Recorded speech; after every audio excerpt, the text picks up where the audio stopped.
How do you allocate money here? And that's where, well, what do? Short the bond market? Well, it's already pricing in 7.5 hikes. Do you want to buy commodities here? No, because it's priced in a lot. What do you want to do with the equity market? It already went down 30% and then rebound. It's really difficult to know what to do. And seasoned professionals are going, I don't really know. Gold didn't do anything. It was supposed to be the Great Recession, Great Inflation thing. Well, that failed. The dollar seems that it should go higher, but it's really hard to allocate assets in this. There are times when macro doesn't matter. There's like 2013, 14, 15, it was boring as hell. And then you don't really know what the trade is because it's just owning equities and it's just, there's nothing. And then there's trades like this when everything in macro is moving. No, I can't remember a time, yes, what I've done is obviously crypto, and I put out a trade recommendation in Global Macro Investor based around my exponential age tech themes, because I don't believe the story that inflation is exploding further and rates will go higher. So I think the economy slows down and those things do well.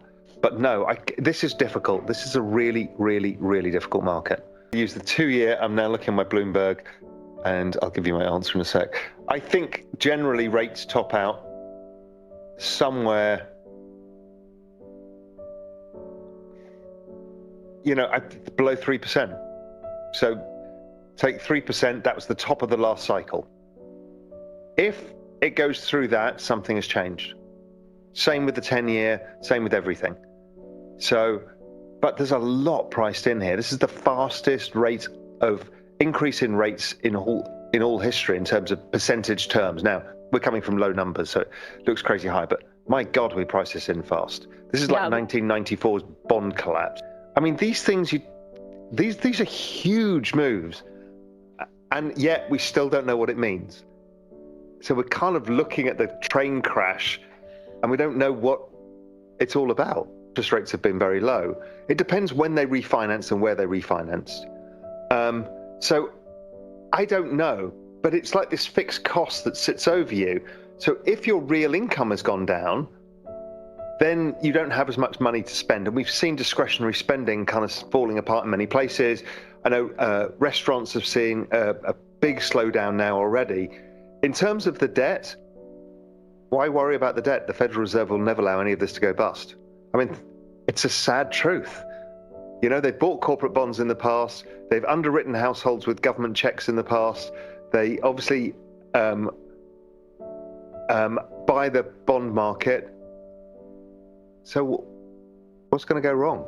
This is the crazy situation we're in, is you debase the currency and never allow the debtors to go bust. So you penalize everybody because everybody took on too much debt. It's crazy.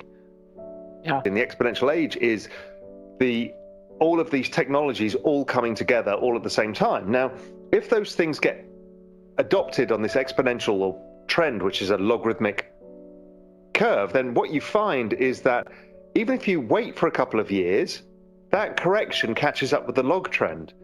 So things become undervalued really fast. People don't really understand that. These are not cyclical plays like commodities that go up and down in big waves. These things just go up because you've got technological adoption. So nothing stops that. What we did see was a re-rating of the markets of the valuation of those businesses. So some of Cathie Wood's more further out growth bets fell 75%, but they've already fallen 75%. So I've been buying this stuff because I've got a basket of all of these things, and it hit 2 standard deviations oversold over its last 10-year trend. It's like, well, it never goes further than this, really, unless some reason technology is going to go into reverse. Not going to happen. I think technology is a great bet. Does it outperform crypto, which is part of the exponential age thesis? No. But some people don't like crypto. Some people run an equity portfolio. Other people run all sorts of different things. So just so people are clear. To me, it's expected in Europe. I knew that they wanted to do this on wallets. It's yet again Europe making bad decisions because they love regulation more than they love entrepreneurship.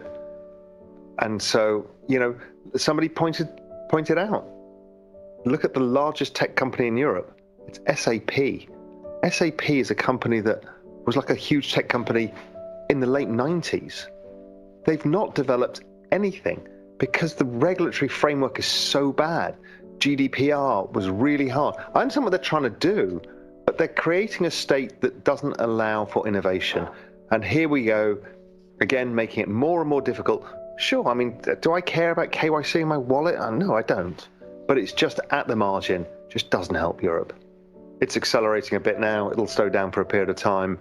And the US dollar is the most powerful thing the US has, aside from its military. Why the hell would it give it up? I mean, it's zero chance. Why would you give it up to Bitcoin? It's just not going to happen. Does Bitcoin continue to gain adoption? Yes, but it's not going to gain adoption from the US. And we're going to transition to Bitcoin. It's a false narrative.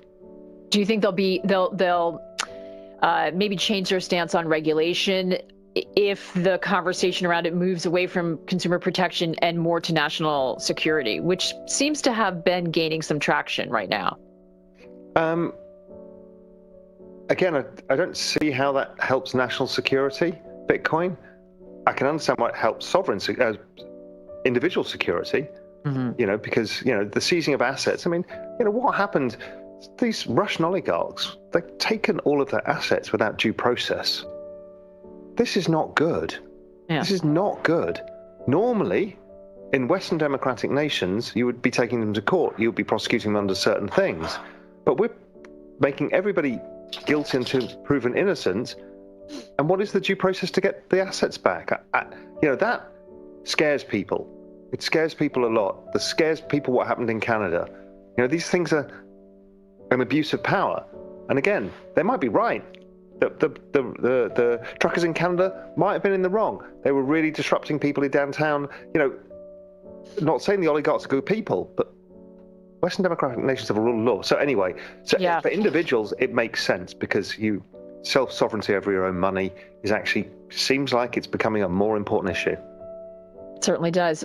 Two questions from on this issue, both from Johnny and from Mark on the RV site. Can you comment around the yen? We mentioned that Weston has been all over this. We covered it yesterday in the daily briefing, or Wednesday, I guess it was, when I was on. We had him on to do a whole thing because it was a story that not a lot of people were paying attention to.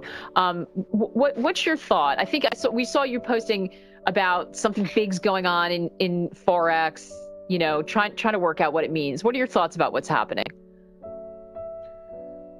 Dollar yen is breaking out of a 20-year basing pattern. It had been a very non-volatile currency. And this is the largest savings nation in the world, with the highest debts in the world and the oldest population in the world. And suddenly you get a 7 standard deviation move in this currency because they're printing more money into an inflationary episode, which is what yield curve control is. And it hasn't confirmed the bigger breakout, which would be 125. But whether that goes through now or goes through in 9 months' time, whatever, there's something going on. And the same is going on with the euro, the 30-year trend in the euro. I understand the euro wasn't around 30 years ago. Bloomberg and many others extrapolated back with the basket. That whole trend is around 110, which is why we've been fighting with that level. If it breaks there, the euro can go to 80 cents. So there's something about these highly indebted nations with zero interest rates that can't raise interest rates and seeing inflation that is causing the currencies to collapse. A strong dollar is not good for the world. It's a wrecking ball as well because it blows up emerging markets. What happens to the RMB? I don't know. Does the Japanese money pile into the European and US bond market because the currency's weak? Probably. Does that stop yields rising in the US? Possibly. These are really big things, and it's not clear yet, which is why I say, and I said in the tweet, and again, you hear me say this a lot, I don't know, but just watch it because these kind of things blow up things. Yeah, exactly. And this is, and certainly when it comes to the Bank of Japan, as we were talking about with Weston, this is something people weren't watching, right? Because they've been following the same policy forever and ever and ever. And it was sort of like, you didn't have to keep your eye on that. And with everything else that was going on, this is where that comes from. When you see an area that people weren't paying close enough attention to, something major happens, and then the ripple effects from that. I mean, we're talking about the Bank of Japan's tentacles are everywhere.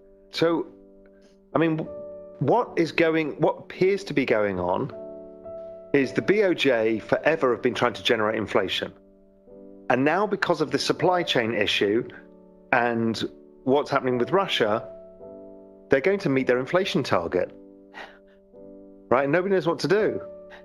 Is this, and this is the argument all the economists are having, is this structural inflation coming, or is this a cyclical phenomena? And nobody knows what to do, so the BOJ has to sit there and buy all the bonds and just hope that it figures itself out. Because the other problem is if they realize it's structural, they're going to have to move yield curve control away from 25 basis points and put it to 100 basis points. That's a complete implosion of Japan as well. So, I mean, yeah, these are big macro things. We have a question from Hef, a bit of a departure. Are you still bullish on carbon credits, KRBN? Yeah, I mean, Europe is made it doubly clear and double down on that bet again, that it is transitioning to green energy. And they will pay the price in terms of, there's a huge amount of natural resources that will be required. Arguably, there aren't enough. So there's going to be price wars over this stuff. And the ECB have basically said, we have to work together with the government and make this happen. And we'll help people out with the cost differences. And the carbon thing is a core part of their strategy, and it's been working.